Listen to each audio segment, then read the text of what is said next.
So one thing I've realized is this: some people do not necessarily dislike your success, they dislike what your success actually does to them. So have you ever noticed that the moment you begin, your life begins to change for the better, someone suddenly becomes an expert on your past? You're finally making better decisions, you're making better choices, then someone says, please don't think you're better now, don't think you're better than us, or do you think that we don't know who you used to be? Does that sound familiar? That's exactly where we are heading to.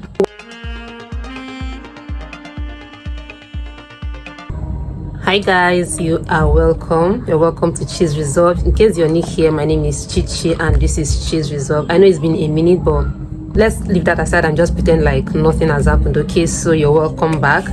So today guys, we're going to be talking about, or we are going to be having a chat on something very relatable. Like it's something that by the end of this video, you're like, this is exactly why this is happening. Exactly, that's the point. While we chat, I'm going to be fixing my nails using this stick-on nails, okay? So that I can do two birds with one stone. Okay, now let me start with this illustration. So imagine planting a seed, then 5 years down the line it becomes a tree, obviously, and then you have somebody who keep walking up to the tree and keep insisting you are just a seed. I knew when I could carry you in my hand, or I knew when I could just hold you like this. Now you are a tree. Now the problem is not about the person remembering that this was a seed. The problem is not acknowledging the tree itself. Now this is exactly what plays out in the society amongst us today.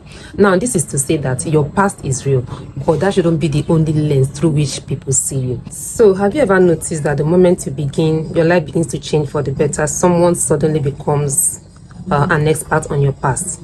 You're finally making better decisions, you're making better choices, then someone says, please don't think you're better now, don't think you're better than us, or do you think that we don't know who you used to be? Does that sound familiar? That's exactly where we are heading to. So one thing I've realized is this: some people do not necessarily dislike your success, they dislike what your success actually does to them. Okay, the version of you that they can comfortably relate to is that version of you that struggled, that version of you that doubted themselves, that even made mistakes or depended on others. That version of you actually makes them feel safe. Your growth changes relationship actually, because now you're making different decisions, you're setting boundaries, you're building something meaningful, and that can really make people very uncomfortable around you. Okay, this is done. Let's move to this. Okay, so instead of them adjusting to the new version of you, all they can do, or all their strength can carry, is just for them to keep pulling out old stories about you or of you. Not because those stories actually define you today, but because those stories make them feel more comfortable around you or about you. If there's something we must know about growth, it's that growth changes people, it changes conversations, it changes priorities, it changes what we tolerate, and sometimes it even changes who has access to you. Okay, and not everyone celebrates that. Like for real, not everyone celebrates that. Some people prefer that version of you that always said yes, that version that never challenged them, that version that lacked confidence. And when you outgrow that version, they feel like they are losing something, and indeed they are, because like their failure to align or acknowledge who you have become or who you are becoming isn't your loss, it is theirs. Okay, I hope I'm really getting this. Guys, I'm done, and this is what it looks like. I love it, I love it.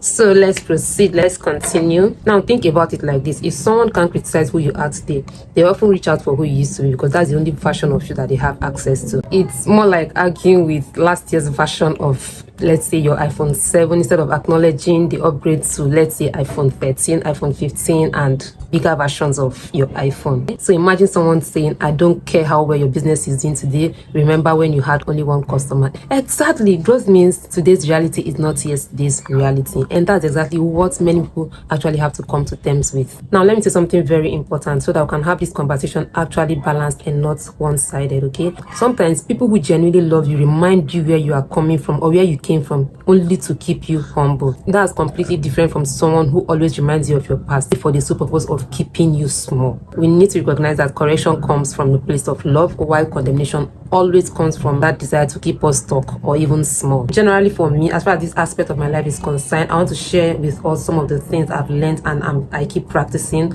And number one is that I stopped trying to convince people that I've changed. The second one is that I let my life do the talking. Next, I learned that I don't have to win every argument, and also I don't have to defend every rumor. And that's because I I don't have to explain my growth to people who have decided, like consciously and intentionally decided not to see it. The best thing you can do to yourself is just keep growing, keep learning, keep becoming, and eventually the result becomes impossible to ignore, like impossible to ignore to the core. So if anyone intentionally decides to give a blind eye to your growth, then for me it's their own cup of coffee. Okay, it's none of your business. All you have to do to yourself is just keep pushing, keep moving, keep growing, keep learning, and like I said, your growth would eventually become impossible for everyone and anyone to ignore. So if people keep introducing the old version of you, like, you don't have to bother, you don't have to panic, you don't even have to worry, because you actually owe no one the responsibility of staying the same just to make them feel comfortable. Keep evolving, because the people who truly love you would not just remember your past, they will also celebrate your progress. So if this topic or this discussion resonates with you, let me know in the comments. Have you ever felt like someone kept bringing up your past instead of acknowledging your growth? I would like to hear your thoughts. And if you enjoy conversations about personal growth, relationships, and becoming your best self, do not forget to subscribe. I'll see you in the next video. Bye.